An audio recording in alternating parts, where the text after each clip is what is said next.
So here I am. I'm standing on a job site. It's 8:15. I'm looking around. My guy's late again. The homeowner, they're pacing around and they're asking questions, right? They're trying to nickel and dime every little thing. They want to change the agreement. They want more for less. They want it fast and they want it cheap. And now they're saying they want it perfect, right? And I'm standing there, I am frustrated, as you can imagine, thinking, man, how did I end up here? Like, why is this the type of client that I'm attracting? And why is this the type of employee that I have working for me? And then that's just when the thought hits me. And it was clear as day. What if I am causing this, right? I say I don't want this kind of client. I don't want to have unreliable help. But what if this whole situation is just a reflection, like a mirror? What if, without even realizing it, what if I haven't been showing up on time for my own business, my life, right? For my team and my customers, right? Maybe I'm not honoring my word, right? Maybe I've been cutting some corners, not just in materials, but even in the mindset and the way I'm approaching the job, right? What if I'm always trying to save a buck, right? And I've been always looking for that angle, squeezing pennies and wondering, why I keep attracting people that do the same damn thing, right? What if, in the name of being smart, thinking I'm outsmarting the system, I'm just being cheap. And here it is, right? You don't get what you want out of this life and in business. You get what you are. If you want high value clients, you've got to become the high value contractor. So if I want to attract loyalty and sharp employees, well, I have to give that. I have to be able to provide that. If I want employees that show up on time and are organized, I have to show up on time and be organized, right? If I want respect, then I have to live in a way that commands respect, not demands it, but I demonstrate it. And here's the twist: all of this might be harder than you think in some ways, and it could actually be easier than others because it all just starts with a decision. All right. So, welcome back to the Hackhour podcast. We're here to talk some shop, right? Leadership, some craftsmanship, business, and all the stuff in the middle. So, today we're diving into a good one, right? This episode, look, it isn't just for the average remodeling entrepreneur or project manager, right? This is for anyone who's ever had to make hard decisions and wondered afterward, like, did I do the right thing? Or why sometimes are hard decisions hard to make in the moment. Because here's the deal: at the end of the day, we end up attracting what we are. So if you are the type of person you cut corners, you are going to attract, and you should expect to have people around you that also take shortcuts, right? Now, if you're generous and you're respectful and you value quality, you're going to pull in clients, team members, right? Subs who also value those same things. Birds of a feather flock together. It's sayings as old as it gets, right? Look, this isn't just like this woo-woo stuff, right? This is real. It is what just works naturally, and you can see it all day long in society if you just open your eyes and pay attention, right? This is how things play out in the field every day. So look, you might be saying, well, as a business owner, I got to cut corners, right? Because you're too afraid to learn how to sell and charge enough money. So then you justify being cheap and cutting corners, right? But then you get frustrated in the same respect because then you attract clients that are cheap and cut corners. So, same way, if you're disrespectful, you're going to often be getting that back, and people are going to be disrespecting you. If you're a person who often lies and cheats, even if it's just a little, and even if you just try to justify it, like, well, I had to, I couldn't tell them the truth, then you're going to draw in people that also act in a similar, they're wired in the same way. Look, the standards the standards that you live by, the unspoken ones especially, they set the tone. So it's not just about clients. This is about your whole team. It's everyone that you put into a leadership role, you bring in general, right? You as a leader, your company is it's like a mirror. They're a reflection of the values that you stand for, right? The people around you, consciously or not, they are learning from you and they're watching how you move and how you act and how you handle things, right? And that whole saying, do what I say, not what I do, it don't work, right? People learn because they see how you be and how you behave. So you have to step up your game and do the right thing, even when you don't think anyone's watching, right? Because that's the other thing. Your employees, your kids, they pick up on that in an instant. They can tell when you're lying to yourself and when you lie to others. You think you're getting away with it because they're not going to say anything, but they see it, they acknowledge it, and subconsciously it starts playing out, right? Your team, they're deciding, do I respect this person? Do I want to be like them? And that answer gets representative and determines how they end up showing up for you as that employee or team member. All right. So I'll give you a few scenarios, and I think this will help you see exactly what I mean. Like in real life, things get messy, right? If you've been in business long enough and you try to grow a team, you know this, okay? These aren't made up. This is like real stuff. It happens in business all the time. These are real examples. Okay.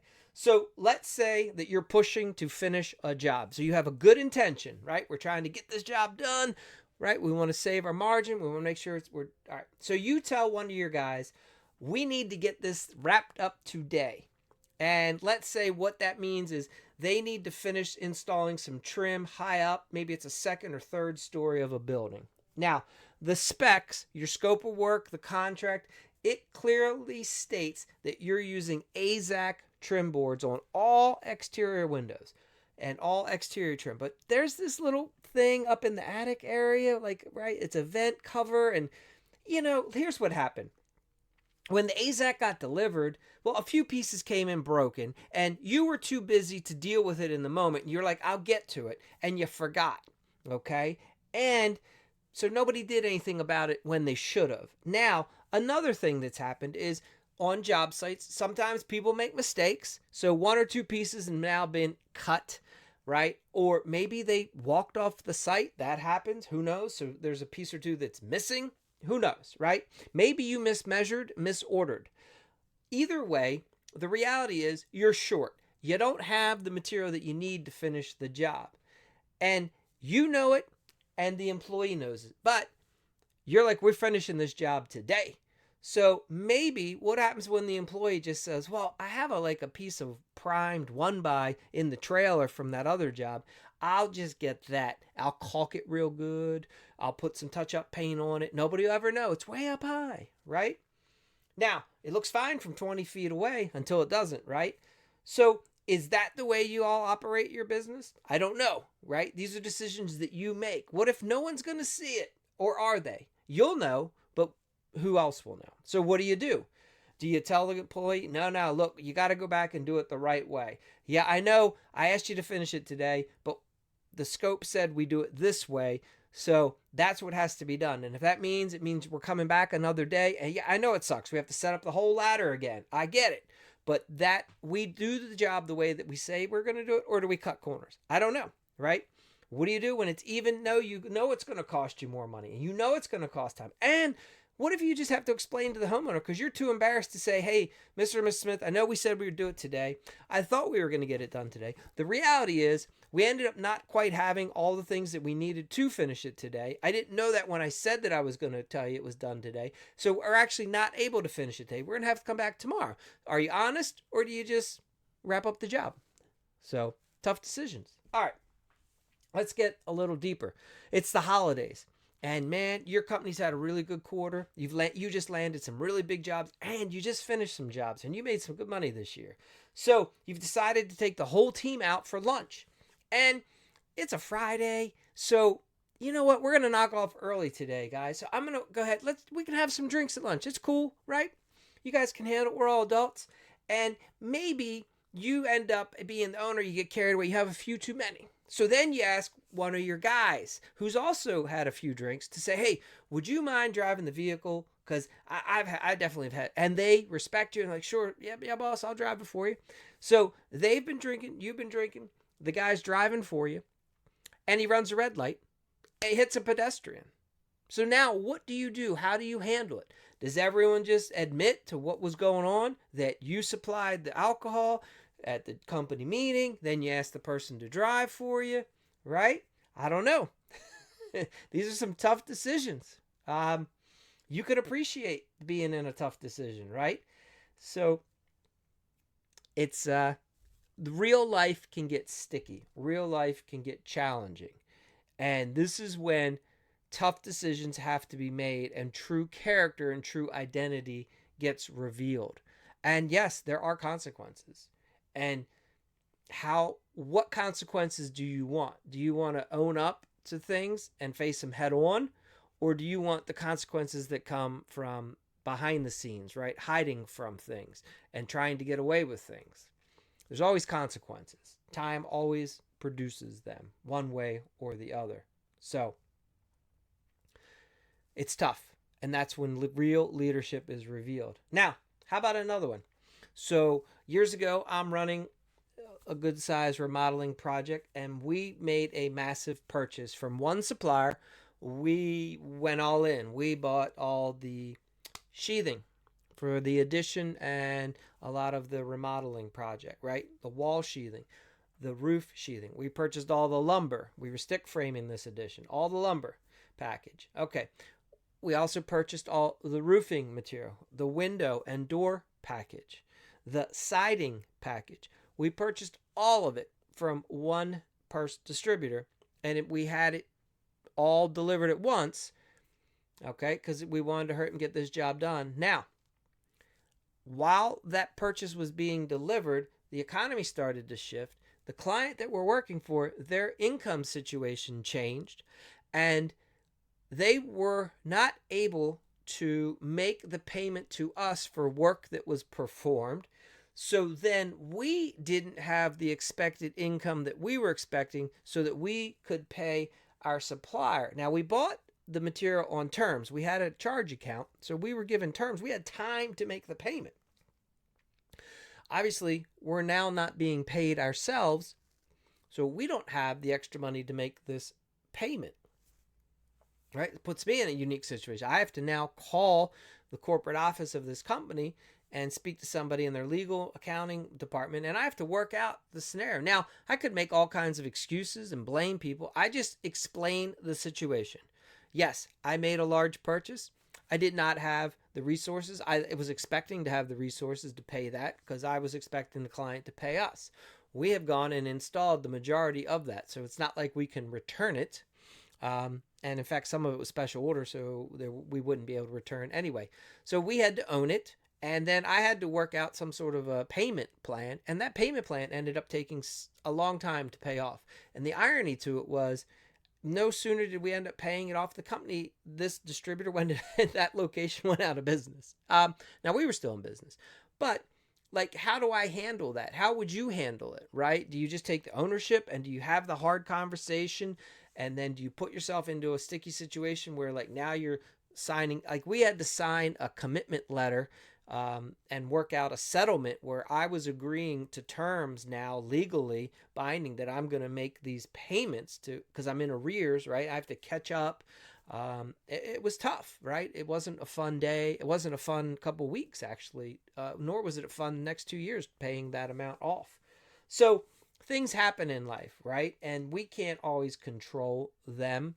And we don't know what's going to lie around the corner. So now, look, the truth is what I've experienced in life is most people are afraid to do the hard thing. And it's not because they're bad, it's because they're afraid. And I've come across numerous situations where a mistake has been made. It could be in a contract. It could be in ordering the materials, right? And then a certain item that was spec'd and written out on the scope, right? Maybe we've made the mistake as the company, or one of my team members made the mistake, right? Ordered the wrong size, messed up something with the numbers, thought it was a left-hand swing, ordered the right-hand swing on something custom order, right? Whatever. It happens. What if they missed a decimal in every single window and we just ordered 25 windows and they're all wrong? I mean, because it was a transposition error on a spreadsheet that our project manager, was in a hurry one day. They got distracted. They spilled coffee on the computer. Who knows? They made a mistake and we just ordered $15,000 of the product and it's wrong. But we did it. We didn't check because we were in a rush, right? Now, do you take ownership, right?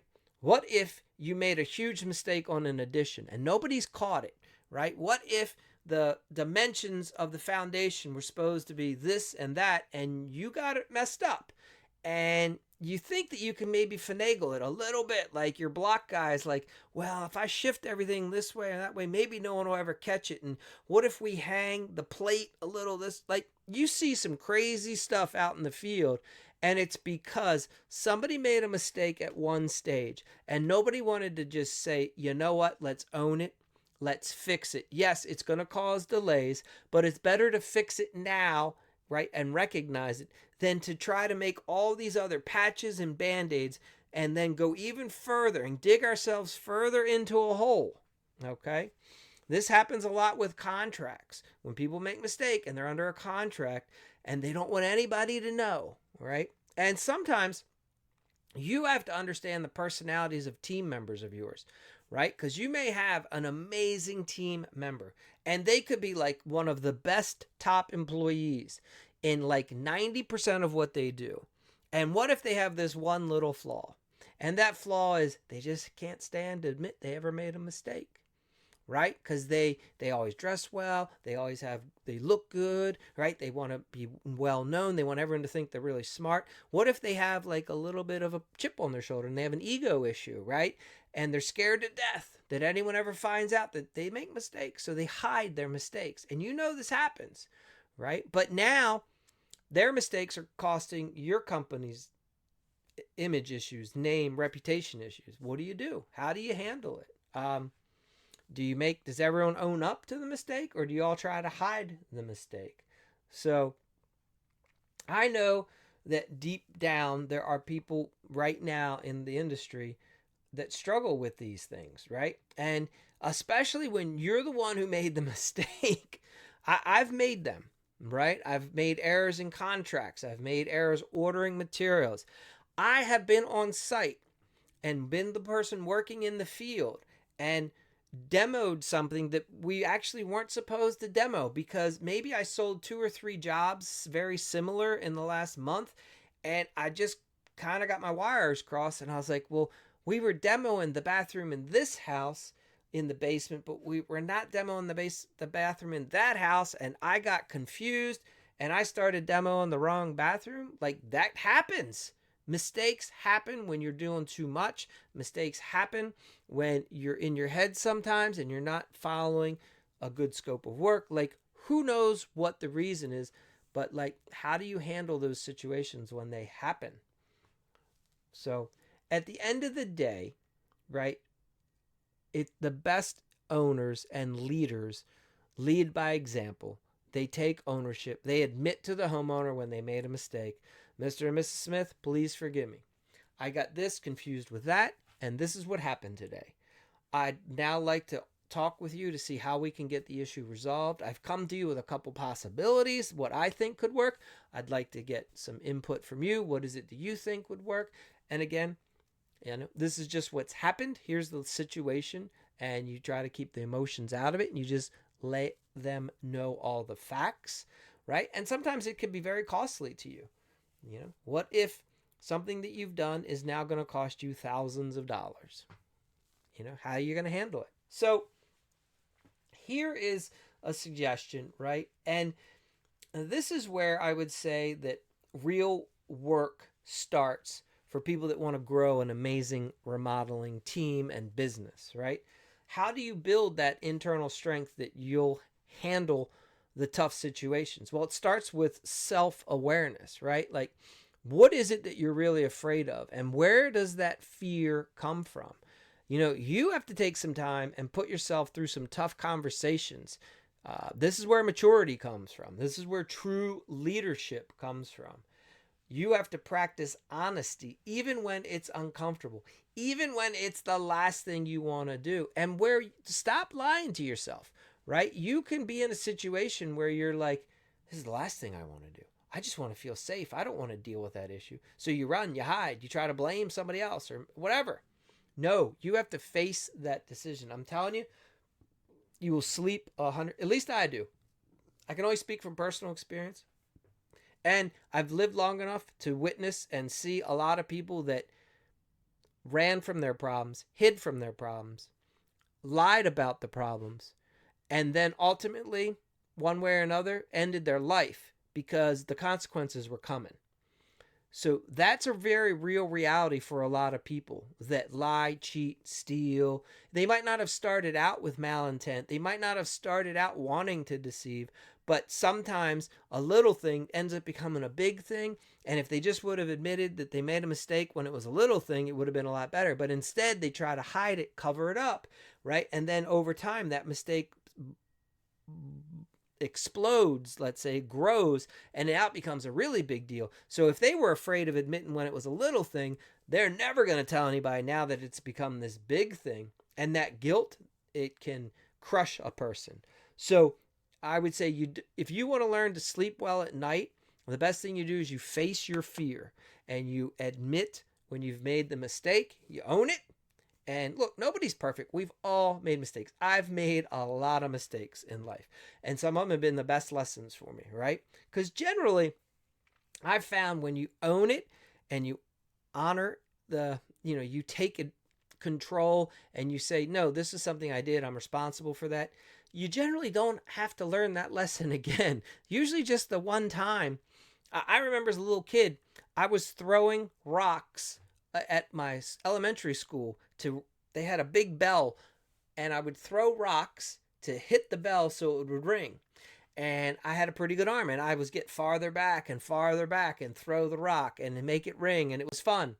Well, until it wasn't. And I think one of the rocks I threw, it either slipped or something happened, and it broke a window at the school. Like, I had to admit that I did that, right? I didn't ever do it again. But had I just ran and hid and never said anything, who knows how life would have turned out. But it wasn't that. At the end of the day, when you do the right thing, yes, there's probably consequences, but I think that peace of mind that you get from admitting, and that's where the strength comes from, and that's where the real growth in leadership. So anyhow, put yourself in the tough situation. Practice honesty. This is what I do. This was what has worked for me. I'm not perfect. I still make mistakes every day. I'll forget to do something. I'll send something to the wrong person. Whatever. It happens. We get distracted. We make mistakes, but own it and acknowledge it and offer, to make it right. All right. Surround yourself with truth tellers, right? People would much rather be around people that are honest, even if there is a flaw or you've made a mistake, right? It's better than always being the one who gets caught. Just bring it up and say, you know what? I did this. Please forgive me. And this is what happened. All right.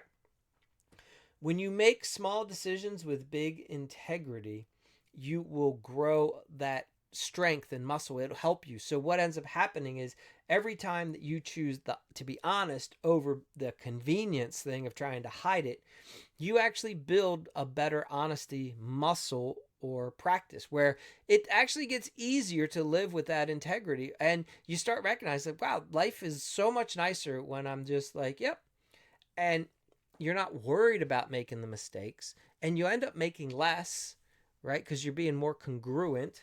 So as being a leader, there are times where you might misspeak. You might say something wrong. You might give an employee the wrong instructions. You made a mistake. So you own it. I know when I hired you, I said we were going to do this. Well, it turns out we ended up not doing that and we did this instead and that wasn't right. And well, yeah, it's going to cost us a lot of money to fix the problem and we're going to do it because we're just going to honor our word. Like that's how many companies I personally have experienced it the other way many times from other companies. They've made a mistake. I've brought it to their attention and asked them to let's correct it, and then they try to blame right me as that it's my fault, and they don't have to do that, right? That's nobody wants to work for a company like that. No. So if you do make a mistake, just own it, honesty. All right.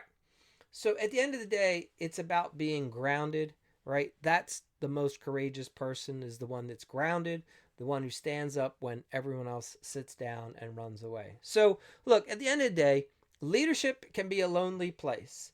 Um, the burden is a real, it's real, and the respect and the admiration that you will gain after the fact, it is worth everything. And you will be disappointed in a lot of people in life. There's many people that I've worked with, and we've, especially if you're in the construction, remodeling, real estate industry, you're going to come across it all. There are going to be people that misrepresent themselves, misrepresent the facts, the any of these situations. They're going to people learn to lie and cheat and steal, and when they talk to you one to one, you're going to think they're being honest, but behind your back, they're not. And that's just the reality of people.